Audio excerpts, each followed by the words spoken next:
You're a little bit farther in. I just want you to know that. Hello. And it will get better. Here we go. Oh my. Why is it always you two? As soon as I start recording, you gotta just go on and entertain everybody. I will. Are you not entertained? I'll entertain you. Anyways, move on. I'm a good entertainer. Hey, Good luck. right nonsense. Suck at imitating. Alright, guys. Ew. You always laugh. And then we got a dinosaur. No. Oh, he's broken. Never mind. What is? I had a little dinosaur on a stick I used to carry to prom that he broke. Yeah, because he was one of those ones that you you pinch the thing, it would snap shut, like its mouth would shut. Oh, I I used used to to have carry it some of around because, if I happen to see, how do I put this? Someone's hands where they don't belong, they got pissed. Oh god. Oh, okay. I'll play that when, you went to prom,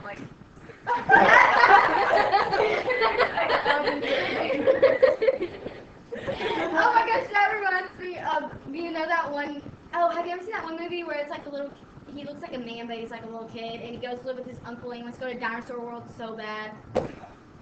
Have you ever seen that? And he goes around with his dinosaur. Anyways, moving on. Let's talk weddings for a second. So, Oh, wedding! yeah, the thing with weddings, guys, is that historically speaking, they were somewhat slightly different affairs than what we have today. For instance,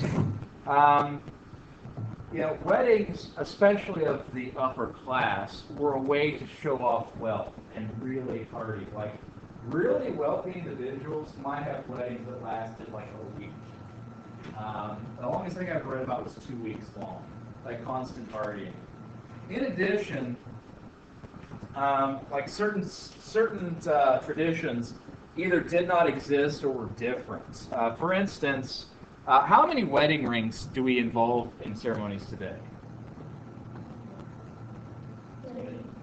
One for the bride, one for the groom, and engagement. Yes? Oh, okay. Things like that. I've heard as many as I think 5 rings. One was basically this couple each got each other an engagement ring, then they each got each other a wedding ring, and then he got her like a future ring or Like a something like promise that. ring? Yeah, something like that. I don't know if it was after they were already married. Isn't though. that, isn't that worth it? I guess, I don't know. I mean, historically speaking, you had one ring to rule them all. Gosh, that was nerdy. It was an engagement ring, and that was the wedding ring. And basically, engagement isn't like what we think of it today. Back then, it was basically your family meeting together and talking economics. It's not romantic at all. It's like, they should get married. You're going to have this money you pay for the dowry, and this is what we're going to pay for this, and setting up their household, et cetera, et cetera, et cetera. And it was all financial. The second part, which is what we would more or less consider the engagement, was done during a mass. And basically, it was the entire wedding ceremony we have today. Only instead of saying, I do, to all the, do you have the whole sickness, stuff, all yada yada, it was, I will. So, some people got confused when this happened, thought they were married when they weren't. Third thing was the actual wedding ceremony, and then the party afterwards. And basically, the ceremony was usually kind of at midday, and leading up to it, there was just basically kind of like before party. So, it was a whole day affair. Engagements, though, were kind of pretty much simple. It was like, where should get married? Okay, on you go. Romance, as nowadays, if you think about it, engagements are sort of a production, if that makes any sense. And which is funny to me, especially, is it's gone beyond engagements. Prom is sort of like that nowadays, which I've always had the theory that prom is basically just a pretend wedding anyhow. Because if you think about it, it's like you got the girl just trying to pick the right dress, and the guy has to nowadays, it seems, ask her in a really elaborate way. YouTube is filled with videos of guys coming up with crazy ways of asking a girl to prom. Yeah. One of my old teachers married his wife by proposing to her through a fortune cookie. Through a what? That's interesting. Fortune. Yeah. I mean, it's this whole way of coming up with a story because you got to have something to tell, I guess. But regardless, it's something that has kind of become part of our society. The same thing with diamond and rings and all that. That's really a 20th century thing. Before then, they either wouldn't have any gems on. What they did, it would be like rubies and sapphires and things like that. I know a guy who his wife hates diamonds, doesn't like them at all. So for her engagement ring, she has a ruby. So hey, whatever. Can you do like a I don't know, like standard proposal, or was yours like? Yeah, it was madam. let's talk finance. No, no, mine was a bit of production as well, I suppose. We got on a scavenger hunt, and basically it started at her house where I had her mom do this for me because it'd be creepy if I did it. And there was a rose taped to her mirror along with a note that basically said, like, come here to where we start on our first date. So she drove to our house, and then went through the whole process of different aspects of our first date, and then other dates that meant something to us throughout our dating career, I guess. And it ended at the U of L Cardinal Stadium because that's where U of L students park on campus. And so basically, it said something to the effect of, go to the place where we first said goodbye, because that's when we said goodbye to our Cardinal Heavy.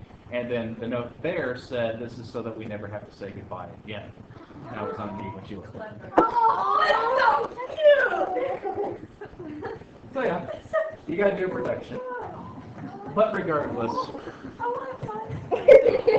the other thing is that wedding ceremonies were often an excuse to bring families that were warring together. So if you think about it, you have like enemies get married so that you could put an end to the war. So like this whole thing of Romeo and Juliet, it actually would have made sense to marry Romeo and Juliet because that would have put an end to the feud. Like, flat out the Doge says, stop it, or else I'm gonna just like lay the smack down on all of you. And so that would have been the simple thing of, you have a daughter, I've got a son, let's wed them, and bam, we're good. So the story should have been, and everyone lives happily ever after.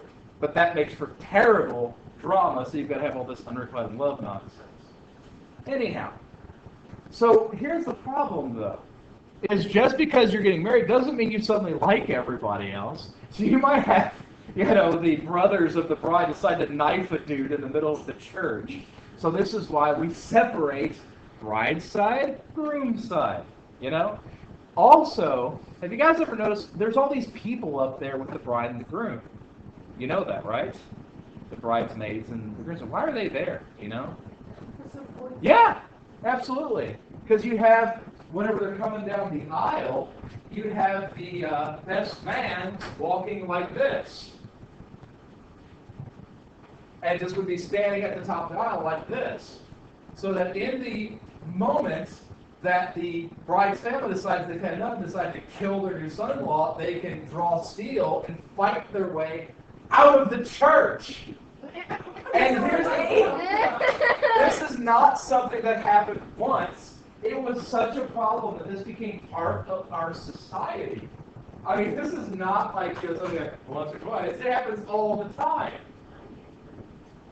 So weddings were eventful affairs, And the thing we always have, I don't know if you guys have seen, but like in the movie where it's like, and if anyone has any objections, speak now. I actually love her. Shut up, not you.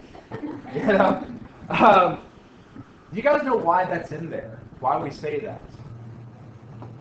Because there were basically 3 rules to getting married in the Catholic Church. 1, it cannot be forced. For instance, Daddy can't have a shotgun to the groom's head, so you're going to marry my daughter or else. 2, you have to be of a certain age, so no 10-year-olds.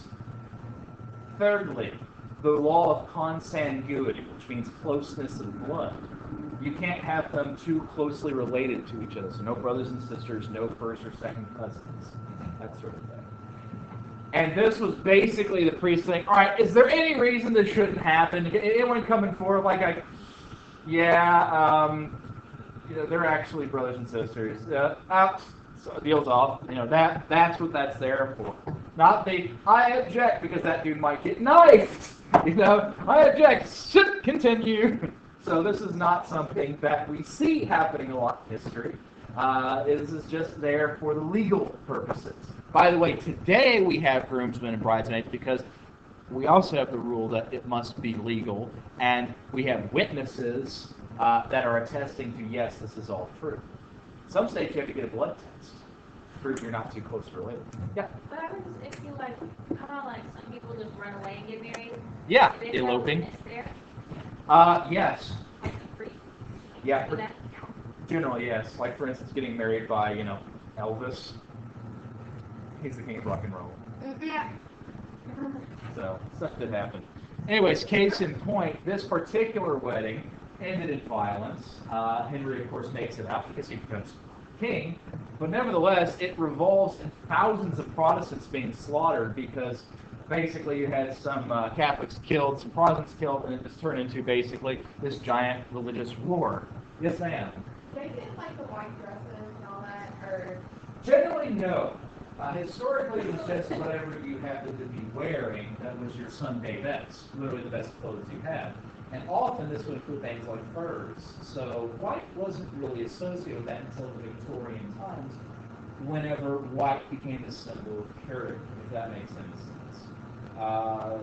Colors meant things in different societies as they do today, and especially in Victorian times, and sort of into Edwardian and all that other stuff, the wedding dress symbolized a variety of different things. For instance, it also wasn't uncommon for little acorns to be sewn into the dress. Not like real acorns; they were made of fabric. They'd be, I guess, I don't know how you make them, but basically little fabric acorns, because acorns symbolized, I believe, specifically fertility and.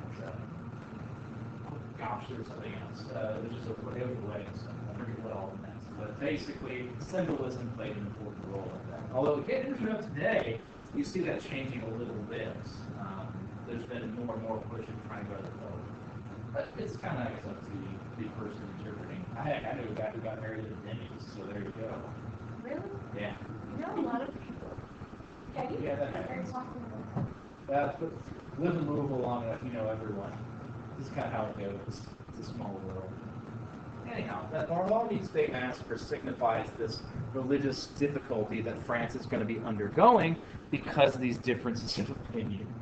Again, we try to solve the problem, and it's going to take the Edict of Nantes. Why that's going to be significant is it's going to try to heal these religious tensions that are in France, and doing so is going to more or less unify France until it's actually abolished later on.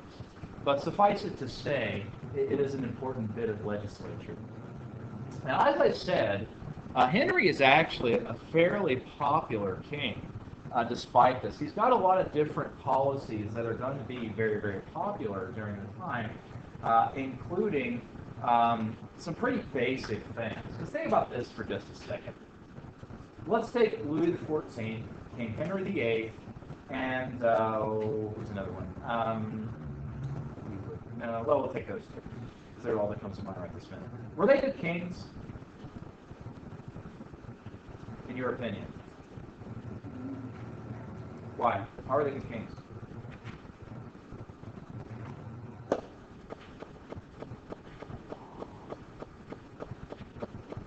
Let me ask you this then, because maybe this will help you think. What makes a good ruler? What makes a good king? Yeah. Someone who realizes like all of them going on. Okay, so they realize the problems, and then what? Did they do something to prevent it? They just bring some money. Okay. Well, bring some money, what do you mean? Like gold. What about it? Like they have.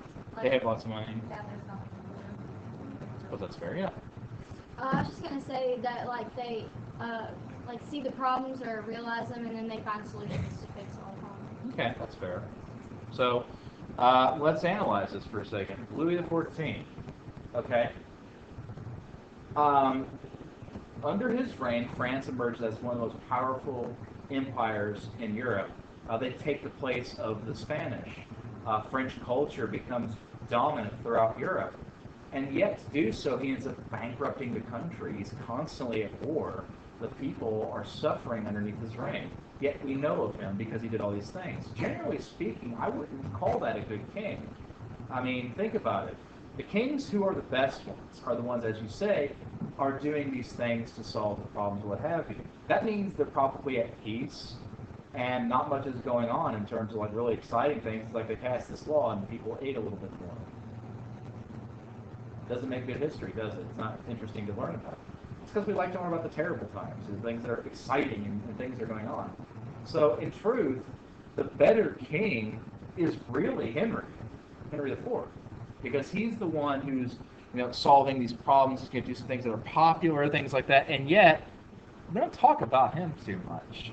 He actually gets assassinated because of his religious beliefs. So it's kind of like,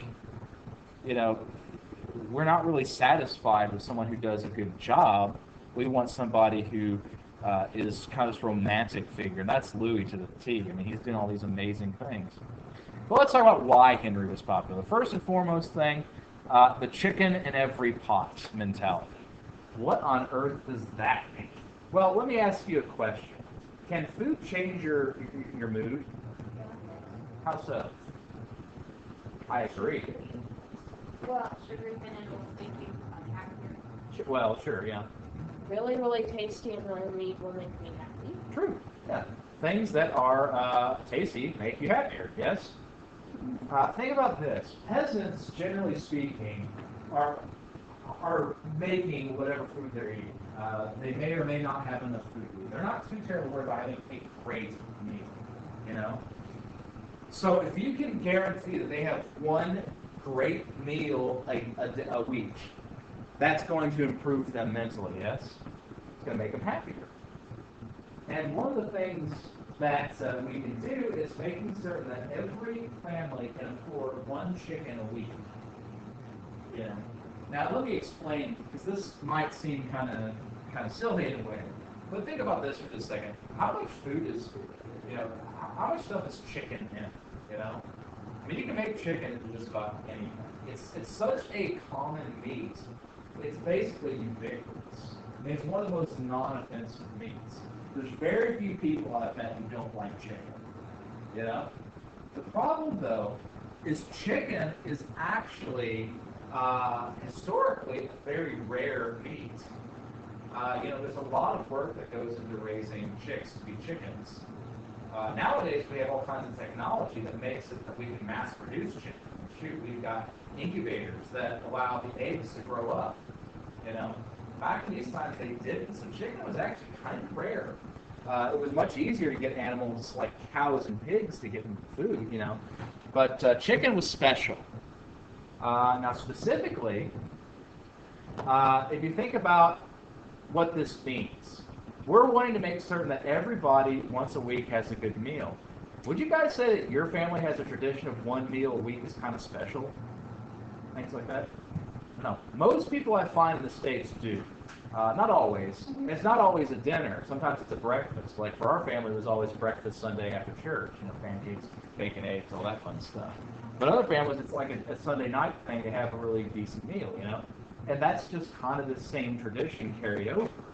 Especially to have the fried chicken in Kentucky. Because fried chicken is one of those things that takes a very long time to do properly. Like if you're making it from scratch, it takes hours. So it's a little bit at a time type of thing. You don't do it all the time, just in special occasions. So that's what he's all about. We're going to increase the amount of money peasants have and have them one good meal a week so they're happy. Okay, next step. Yeah. My grandpa's uncle had an opportunity to partner up with Colonel Sanders. Nice. Let's say Colonel Sanders is an interesting guy for a lot of reasons. He made his fortune when he was an old guy. Anyways, he also takes care of roads. Roads are going to be very important because if you think about it, every single good we're going to be talking about going from place to place is going to have to be moved to the roads at some point. So roads are going to play an important role in the economy and also protecting these roads. Do you guys know what a brigand is? A brigand, B-R-I-G-A-N-D, or a highwayman. Basically, they hang out on roads and rob people. So they're sort of like land pirates. And if you've ever seen the movie Fast and Furious, that's kind of what we're talking about, only with semi-trucks and fast cars. Same basic idea. Well, this was a major problem because, police, they hang around cities. They don't go in between roads. That's a long period. It's highway patrol, by the way, in our country. So he creates this system of defending the roads and trying to reduce the amount of brigands so trade can happen without worrying about being robbed. Does that make sense? Next, he strengthens the bureaucracy. Basically, he sets up a government that functions well. It doesn't do much more than it already did before, but it does that much more smoothly. Guys, anytime you have to deal with something with the government, it gets tricky because there's a lot of loopholes and there's a lot of hoops to jump through. Getting paperwork for certain things can be really tricky. For instance, when I moved, it took me a number of years to convince the government that I had moved to a different state. Even though I had a different license and everything showed that I moved to a state, they would not move my voting registration to a new place until I went through 3 or 4 different channels. That's just because the bureaucracy, that's not my job, you have to call this person. It's not my job, it's this other person. They just kind of keep passing you along, things like that. By getting rid of that and making things move smoother, you make people's experience with the government better. So, end result, he does a lot of positive things for people, but he's still assassinated by Francois Ravaillac because he's Catholic. Because they don't think that he's actually Catholic, so it's against him for religious purposes. So, even though we've issued all these things, we're not going to have an end to the religious conflicts. So, after his death, his son, who will become Louis XIII, takes the throne. However, Louis XIII, as we've established, is only 5 years old. So this means that he really can't run a country. So instead, his advisor, who becomes regent, acting king essentially, is Cardinal Armand Richelieu. And that's going to basically change France in a number of different ways. We already said that Richelieu is going to be Machiavellian. He is very much the ends justify the means. We've also said that Richelieu is going to be the changer of the traditional format where nobles raised armies in service of the king. He doesn't want the Huguenots to have their own armies because that means rebellion. The other thing is, a lot of religious wars sometimes isn't actually about religion at all, it's about politics. And he sees this and says, you know what, I don't want this to be a religious problem, I want all power in the hands of the throne. Because of this, he ends up being pretty disliked, even though he's a very powerful individual. And Alexander Dumas, in his book, The Three Musketeers, paints him as the villain. In addition, speaking of Alexander Dumas, he ends up doing another great work, which we're probably going to watch part of in a movie that is the, provided that I can get, I double check it and go look at it again and see what's all in it. But it's The Count of Monte Cristo. Great movie, great book. And we'll talk about that later. So suffice it to say, Richelieu is going to be sort of a wild card in terms of the changing political systems in Europe. Because it's really under him that France becomes an absolute monarchy. And this actually made a lot of people nervous because they saw him getting more and more power in the hands of the king. And they thought he was just going to basically overthrow the king himself and try to set himself up as the new king of France. That was never his intention. So, that or he didn't think he'd get away with it. I suppose you could argue either way. Questions? Any and all? We get on this? Like I said, guys, there's a lot of text here, but it eventually gets repetitive. It's just kind of supporting things for the time being. All right. Let's go to the writing. All right. G5. What's the bell ring for this class? 209. All right, so we got. No. Oh well, we're gonna have time for a day. All right, we'll call that good for today. So don't forget to look at these words and the other words.